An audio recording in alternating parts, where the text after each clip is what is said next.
उद्धव ने पूछा, क्या प्रभु? बोले, उस ब्रज में एक गोपी रहती है। अच्छा, बोले उस गोपी का नाम क्या है? ठाकुर जी कहते उस गोपी का नाम है राधा। और वो राधा इतनी प्रेम में लीन है कि तू उसे दिखाएगा क्या? जब वो आंख खोलेगी ही नहीं तो उसको पीतांबर कामरिया तू दिखाई नहीं सकेगा, तो उसको कैसे पता चलेगा कि कृष्ण ने भेजा? उद्धव बोला, प्रभु फिर आप ही बताइए, जब वो देखेंगी ही नहीं आंख खोल के तो मैं कैसे बताऊंगा?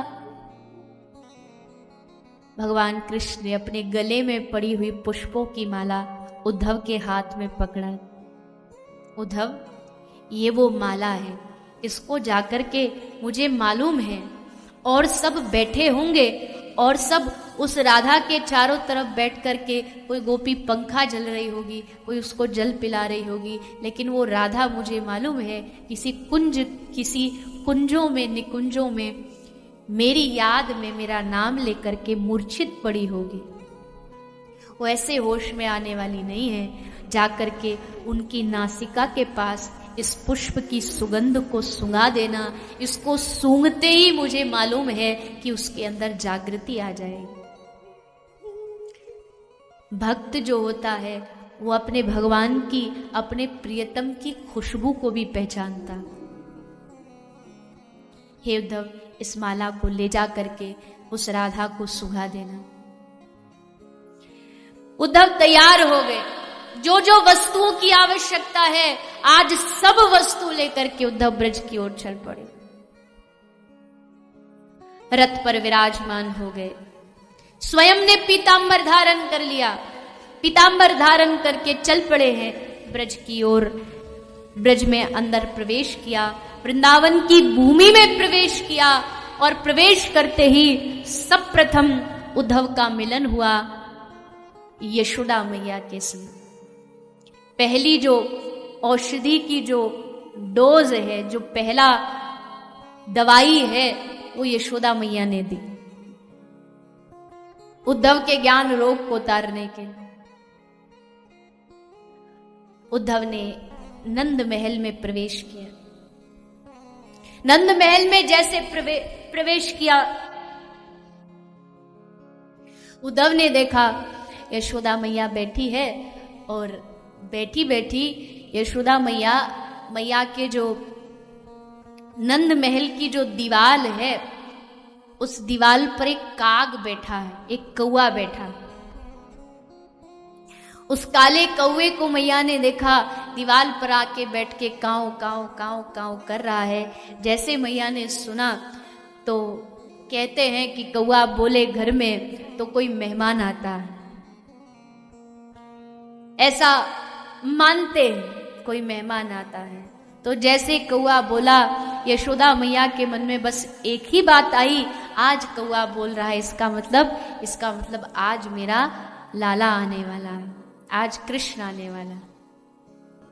बड़ी खुश हो गई मैया और उस कौए से बातें कर रही है बैठी बैठी।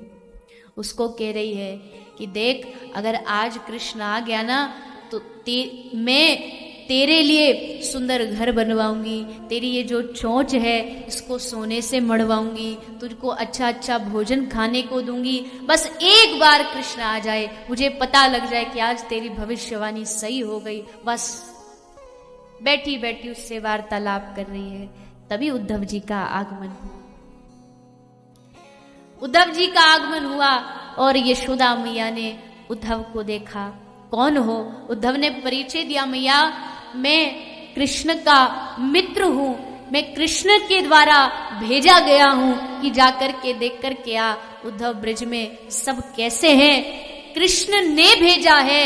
ये बात सुनते ही माँ यशोदा विहल हो उठी और रोती रोती उद्धव को अपने गले से लगा लेती है, अपने अंक में भर लेती है। अच्छा, तू कृष्ण ने भेजा है तो कृष्ण को स्पर्श करके आया होगा। कभी कृष्ण उद्धव के हाथ को चूमती है, कभी उसके चरणों को पकड़ती है, कभी उसके आंखों का दर्शन करती है, कभी मुखमंडल का दर्शन करती है।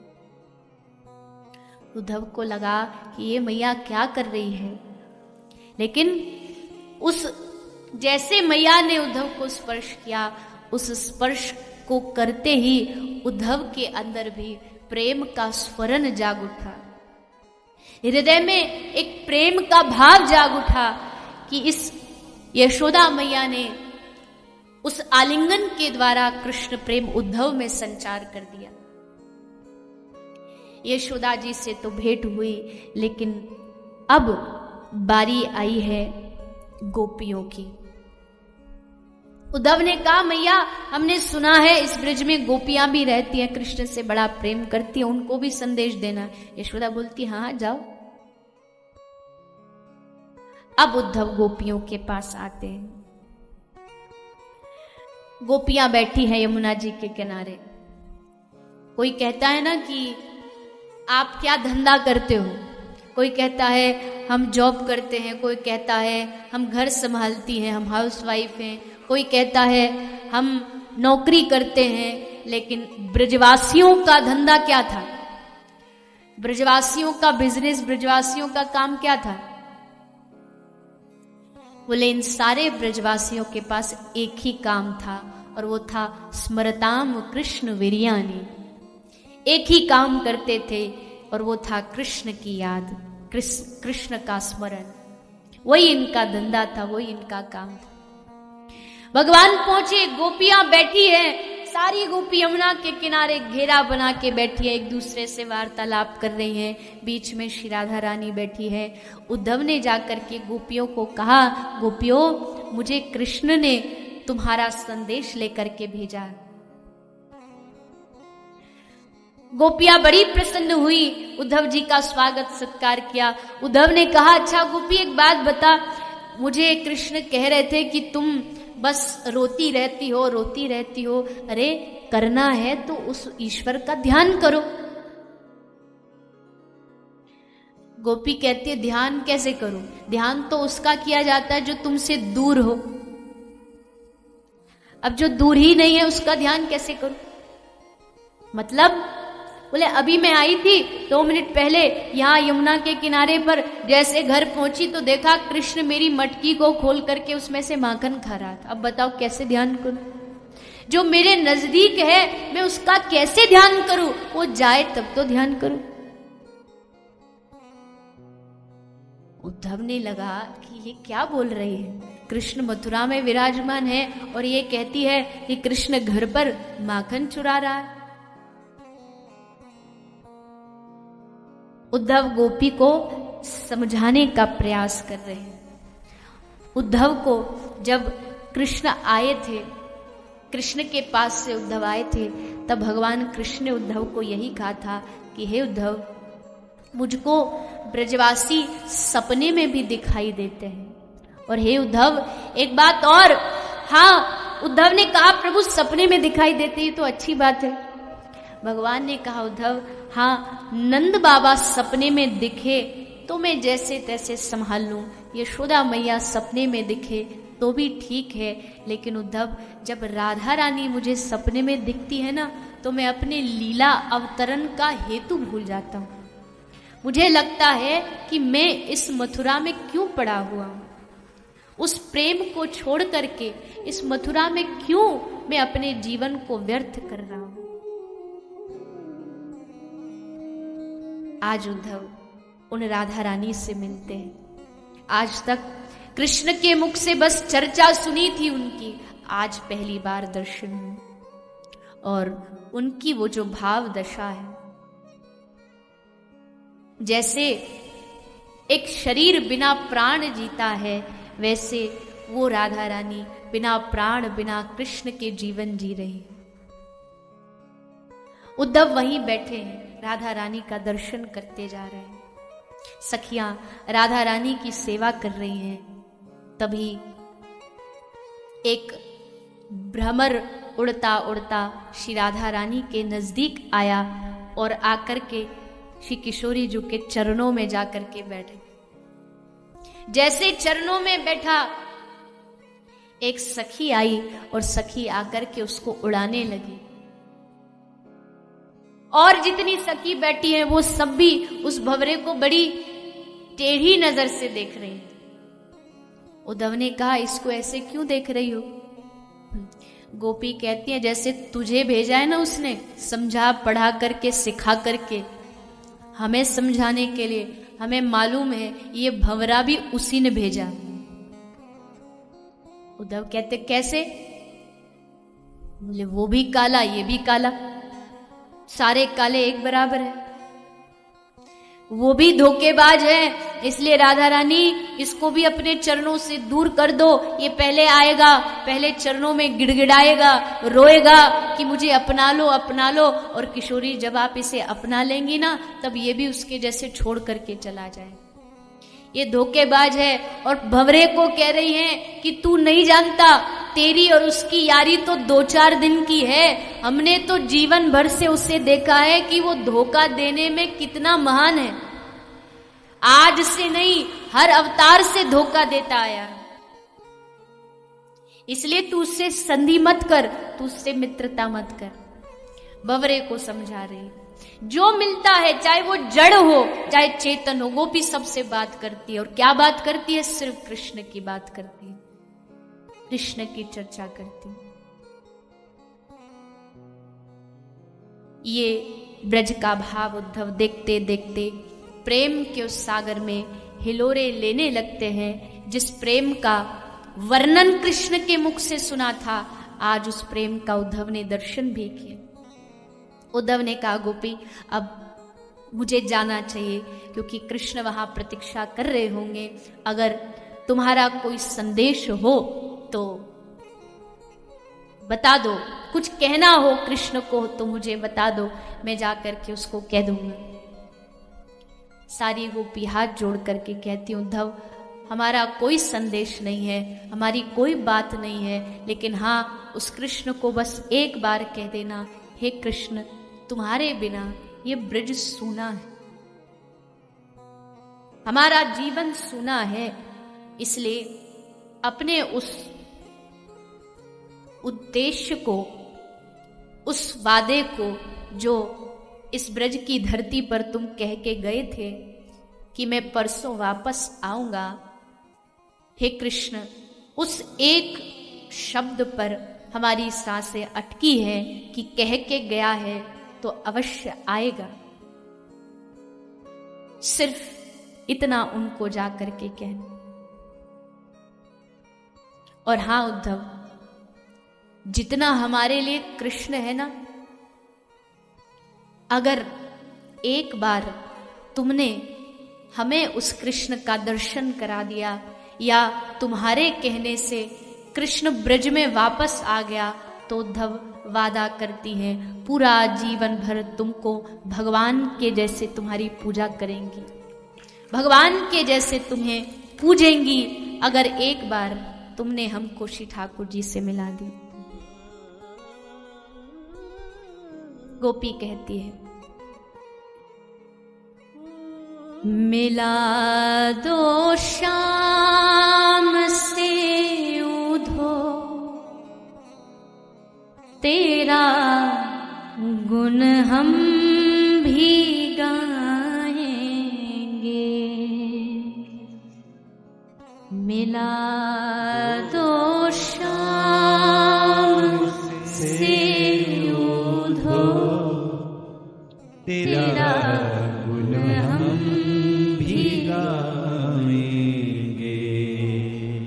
मिला दो शाम से उधो तेरा गुण हम भी गाएंगे, मिला दो शाम से उधो। इसका भाव क्या है? मानो गोपी कह रही है, उद्धव वो जब आए तो हमको सूचना कर देना, क्योंकि हम तो बावरी है, वो आके चले भी जाएंगे, हमें पता नहीं लगेगा, क्योंकि हम तो उनकी यादों में खोए हुए होंगे। इसलिए सूचना दे देना कि वो आए हैं, ताकि हम उनका दर्शन कर सकें।